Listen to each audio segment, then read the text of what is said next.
Hey there, all of you in virtual land. This is Maritza. I'm here with some really amazing folks, of course, my personal professor, Bob, and the lovely Emma Tobin of the International Institute. And I'm not lovely? Oh, You are so lovely, Bob. already. I cut my hair and everything. I can say. Welcome to History and Lowell. Gotta keep it light.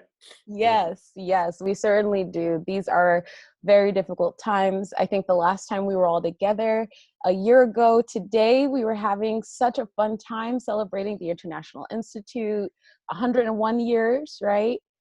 Yeah. It was such a fun time. Can we just reflect on that for just a moment before we get into the real stuff? Because that was like such a wonderful, fun, educational, like such a wonderful show of community and support, and really what we're all about here. And I miss that. Yeah, and 600 plus Lowellians coming together in the space, which is especially hard to imagine now because we can't come together at all. But both of you were there, and Bob, you did so much to contribute to that amazing event honoring our 100 years as an organization. So I've been thinking about that a lot today too.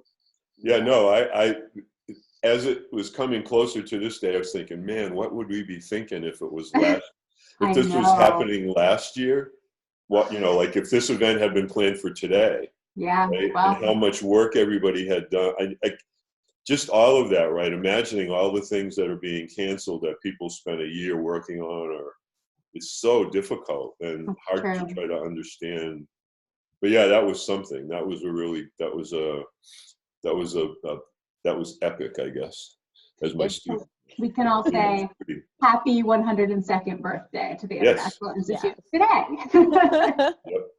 Yes, and as we always say, you all do such important work, and right now I imagine that work has gotten maybe a bit more challenging. And so I guess we'll dive into how that has affected your work and what that work looks like right now. So we know that the International Institute resettles immigrants and refugees, right? And in that work, we discussed it. You guys help them find access to education, employment, homes, transportation. You do so much, right? So what does that look like right now? How has that changed with this crazy pandemic happening? Yeah, well, so we closed our offices and moved to remote services officially on March 13th. So there were a couple of days where some people were in the office and some people weren't. And then March 13th was kind of our first day that we said we are working remotely as much as we can. And since then, we have been providing all of our services. We actually have not had to suspend any of our services remotely. And we're doing that through a big mix of video conference calls like this, phone calls, a lot of WhatsApp. A lot of people around the world use WhatsApp to text and talk face to face. And a lot of our clients use that to talk to folks at home. So we've all kind of adapted, and we're using lots of WhatsApp. A lot of three-way calls and video conferences between an International Institute staff member, a client, or maybe multiple members of a family, and an interpreter. So we're kind of doing all of these workarounds in order to still be able to deliver case management, employment services, educational services. Our English language classes have continued, youth mentoring. So all of the things we were doing, although there has been, of course, a huge shift towards crisis response, and people are just in crisis as people are around the world. And so the actual nature of some of the work is pretty different than it was a month and a half ago. I would imagine you're mentioning the language classes, how different that has to be. I mean, I struggle with any kind of language, even English sometimes. And so trying to do a remote class where there might be people speaking a variety of languages, all trying to, whoever the teachers are, have to be pretty clever and talented to use the technology and such to be able to make that work. Well, we have an amazing manager of our education program, Sherry Spalding, and then she has kind of amassed this incredible group of volunteers. And because most of our English language students are beginner level and many of them are beginning literacy, they don't read and write in any language, there are special challenges. They may not have the digital literacy skills to do a traditional kind of Google Classroom or even a Zoom call. So we're doing a lot of one-to-one tutoring via WhatsApp. They all have access to the same resources and materials, and then they break out and go with one volunteer tutor to go through the materials. And for some people, it's a real challenge, and for other people, they seem to be thriving in it with the one-on-one attention and the fact that they don't have to, the barrier of transporting themselves to the office is removed. So we have one client who's kind of an older woman who's been in our classes for quite a while. Her spoken English has improved over time, but the reading and writing wasn't seeming to develop. And since we moved to remote services, she started to read and write for the first time in her life. Wow. So for some people, it's really working, and that's, you know, we have to keep the positive things in mind too. Sure. Yeah, no, that's interesting. Certainly. That is incredible. Yeah. Once again, I'm just so grateful for the International Institute because that is amazing work. And we know that this pandemic is affecting those marginalized communities disproportionately, as always. And I can only imagine it's affecting the immigrant community in a really, really huge, impactful way that's not really a very positive thing right now. Yeah. Well, I mean, I think the first and most obvious impact is, you know, the types of jobs that many of our clients get when they first arrive in the country are not the type that allow you to do what I'm doing right now, which is to work from home. And they don't necessarily offer the protections in terms of paid time off or family leave. And so people are faced then with this challenge, which is, will I continue working in a job that might expose me to this virus more, you know, and make it more likely that I'm going to get this virus, or am I going to leave this job but then not have the financial security? And then, of course, at the same time, huge numbers of people are being laid off and aren't even facing that question because they're just losing the job. So I would say more International Institute clients, both current and former clients, are unemployed right now than certainly I've ever faced. And I think that just mirrors what's happening in the country. Just the majority of our clients are unemployed, and much of what we are doing is supporting them to submit unemployment benefits applications, which you can imagine is a really complicated process, or maybe you've experienced it yourself, and it's especially complicated if you are doing it in a language you don't speak very well, or you don't have the computer access or the computer skills. So a lot of back and forth with caseworkers and texting and calling and sending pictures of forms and just all the little workarounds to make it happen. Yeah, I mean, that you raising this point about computers and computer access, I'm wondering how difficult that becomes, since again, sitting in my house, I take it for granted I have Wi-Fi and I have Comcast delivering high-speed whatever, and I can conduct my classes and do this and other things, and I don't have to, you know, I have what I need, right? But again, I imagine in certain living situations and such, you might not have high speed. If you have a connection, it might not be high speed, it might not work that well, or you don't have a computer. And it's hard to, I mean, you can do some things on a phone, but not others. And so, I mean, is that a issue that you've had to deal with in some way? Yeah, it's a huge issue, and there are a lot of different attempts to kind of address the issue, you know, both on our end and in the community. So Lowell Public Schools is distributing Chromebooks and hotspots to families that have children in the schools. Those are starting to make their way out there. Some of the internet providers have offered reduced cost or free internet if you've got kids in a certain age range. So some people are accessing that. For us, you know, like I said, we're having to find a lot of workarounds. One of the other reasons we're not just offering our English classes through, you know, a more traditional online learning platform is that if you don't have a computer, those are really hard to use. So something like WhatsApp is, you know, you can still attend class on your phone. So we're trying to make these things work for everybody.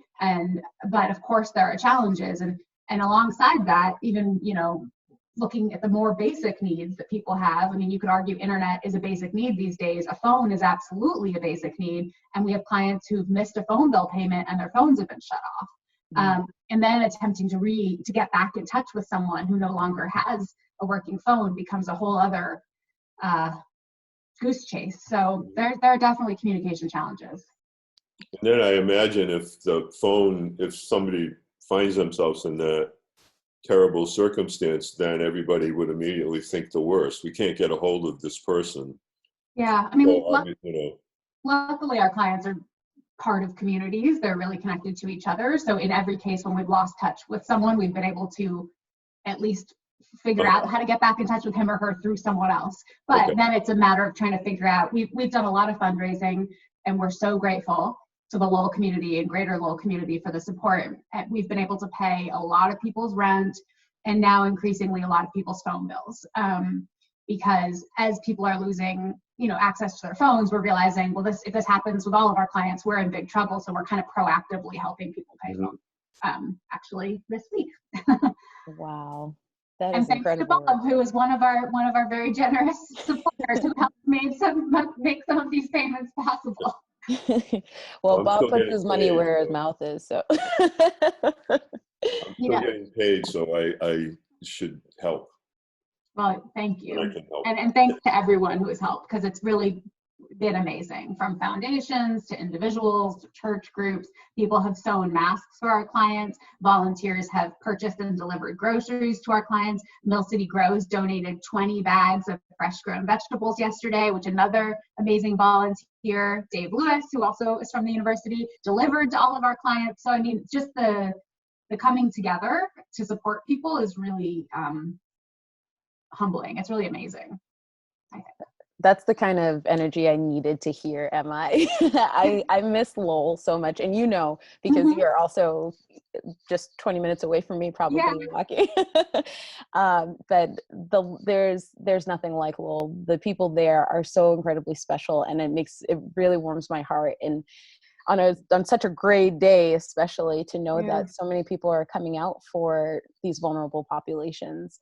And we know, because we just talked about it right before this, the percentage of people who are on the front lines are people from this population. These are the people who are putting themselves at risk for us every day. And we're calling all of these frontline workers heroes. But what are we doing for these heroes, and how are we taking care of them? And what were we doing before this?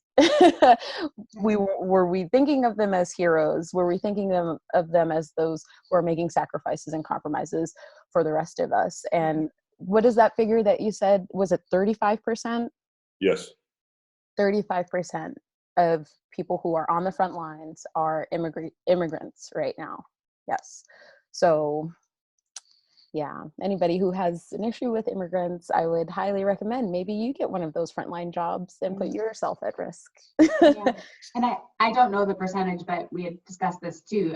Within those frontline workers, just the majority are also women. So we're talking about, immigrant women in our communities who are doing entry-level healthcare jobs, who are doing environmental services jobs, who are doing these grocery store and hospitality jobs that are still vital right now. So, I mean, that's been a really interesting thing to watch play out. I mean, healthcare providers in our area and throughout the state are desperate for employees, and we're kind of known as an organization that helps people launch careers in healthcare, and that's something I'm really proud of.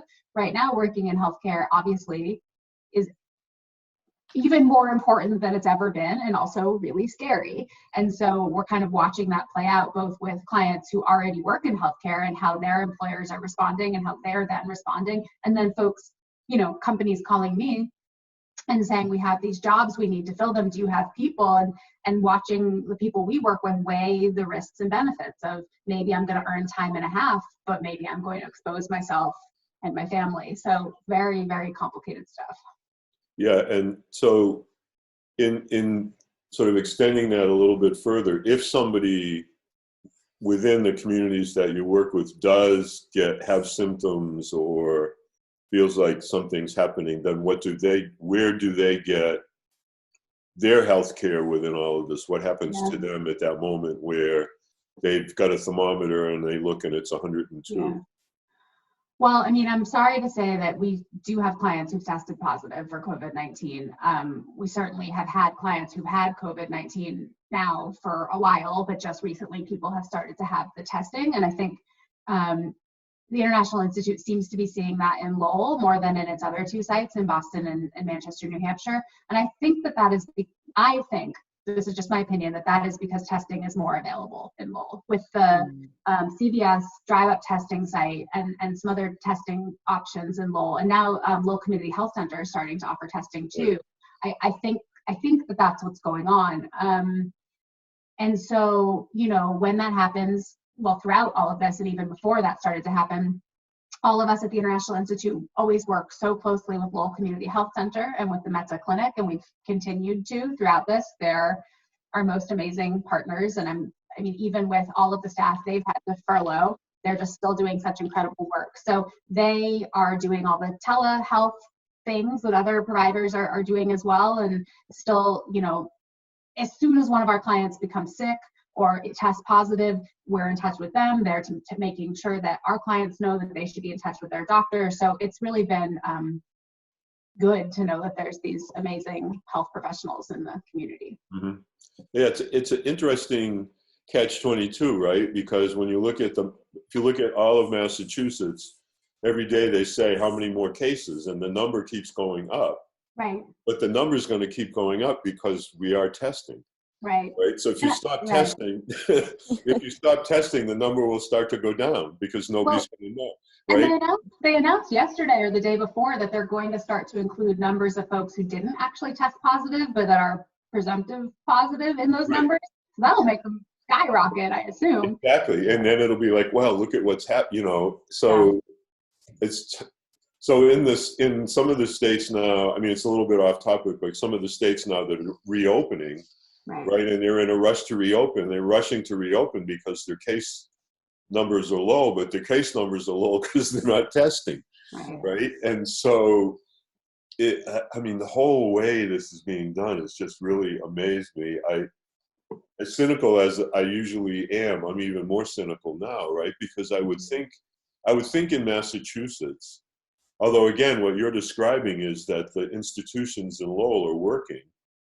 But that's what I'm experiencing. I mean, I have been amazed by other providers, other partners in Lowell.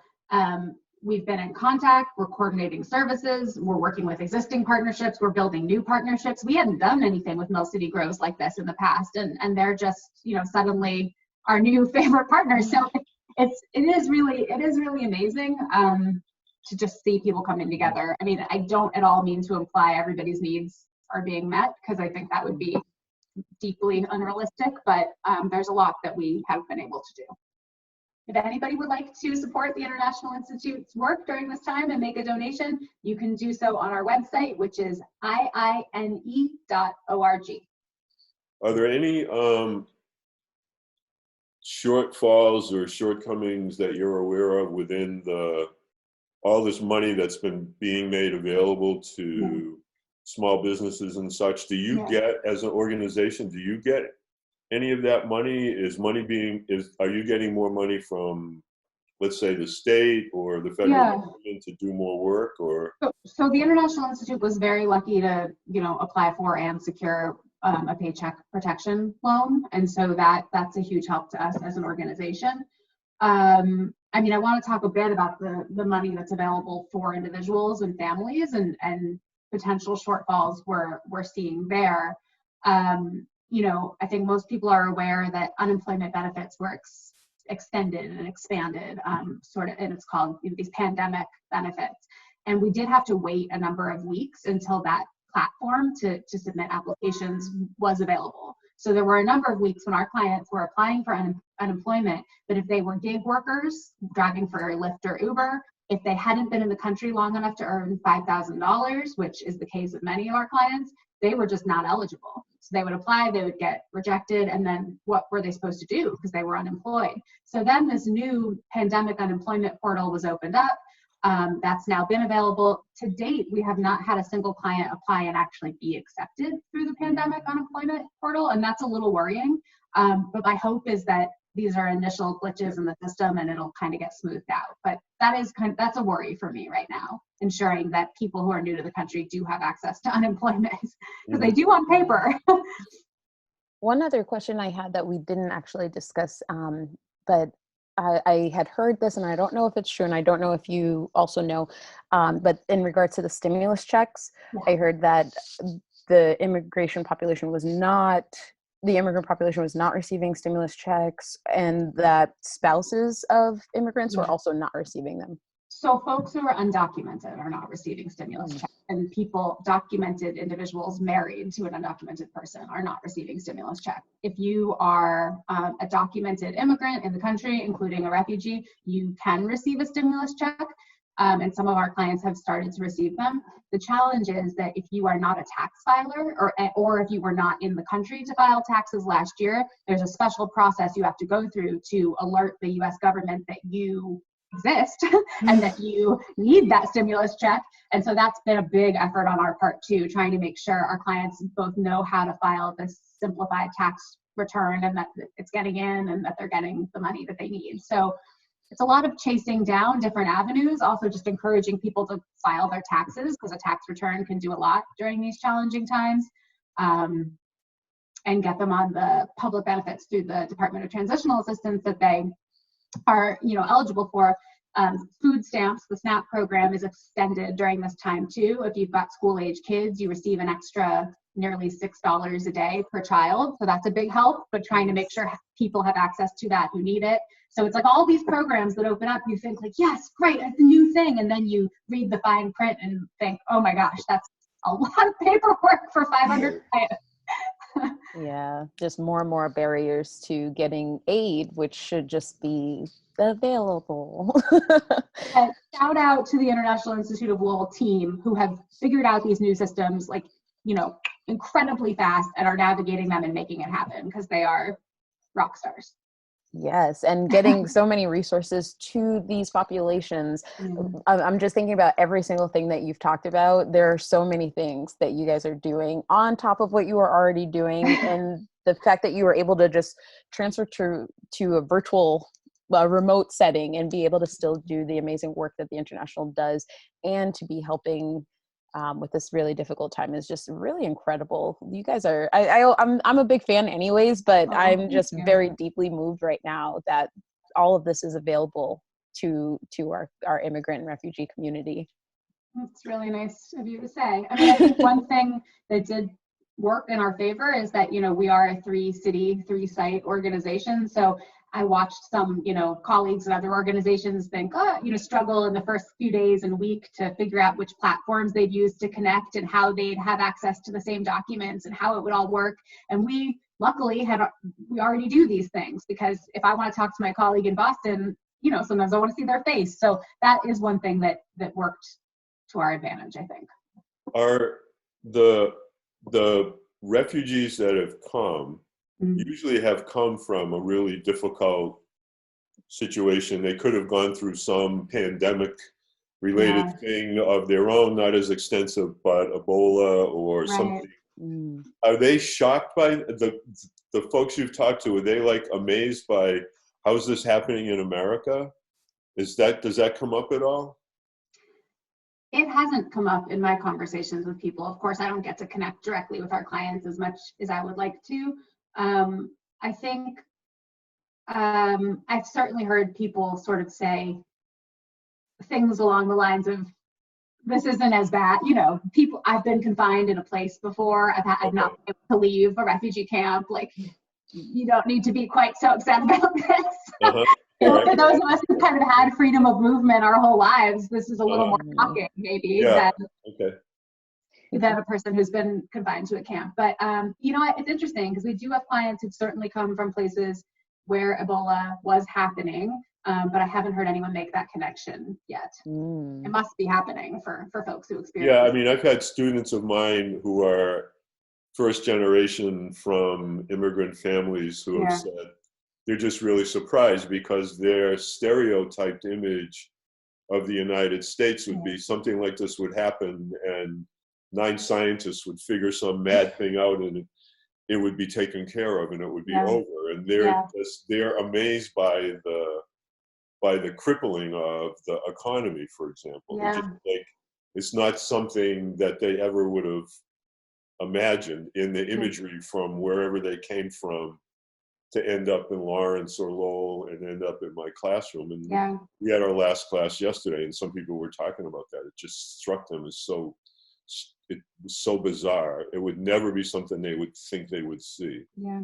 I mean, we hear those kinds of reflections from the families we serve a lot, just in terms of when they were in the refugee camp picturing the United States and then arriving here. I mean, take the pandemic out of the picture, and there's already lots of feelings of, this is the United States. I'm going to work in a manufacturing job, and, you know, just some of the challenges that people face and didn't expect to face because they were picturing more of, you know, a golden situation. And so I wonder if they've already kind of encountered that that shock and dealt with it. I don't know. Oh gosh, I couldn't imagine arriving within the last few months here and Right. in any kind of state and wanting to be No, here. it's amazing. I mean, the International Institute, I believe, did receive the last refugee family to arrive in Massachusetts because refugee resettlement is completely shut down right now. And right before the shutdown, we did receive a family in Boston. And they were reuniting with family already here, and they were incredibly emotional and happy to have arrived here. But what a way to arrive in the United States. Yeah. Yes. Wow. Thank you, Emma, again, for so much, for letting us know how much you guys are doing at the International Institute. That is just incredible work. I often think when we talk about these things, about how I would feel coming to a new place, even just like for me, resettling back in Boston was a tough thing. And just thinking about, you know, all of the things that come with being an immigrant or a refugee, and all the obstacles and barriers that you already had to overcome to get here, and then to be here and have you guys still all of the obstacles and barriers, but to have such a tangible, awesome resource and support system. The work you are doing is incredible and amazing and important, and especially right now, so crucial. Thank you for leading the way, the charge, right? Because you kind of are, right? At least for this region. And, you know, I'm sure that the immigrant and refugee community is super grateful. And I hope that the entirety of the Lowell community is grateful, because we all know we are nothing without them. So really, really nice of you to say. And I think, you know, I've said it, but I'll say it again. We are just so incredibly grateful to the community and all of the resources that have been offered and the people who've shown up, and truly takes a community to respond to a pandemic. And we are just one teeny tiny part of it. And we're really happy that we can be part of it. awesome. Thank you so much to you both for having me back on your show. Thank you for being here. We'll do it again. Great. And thank you all for tuning in to History in Lowell.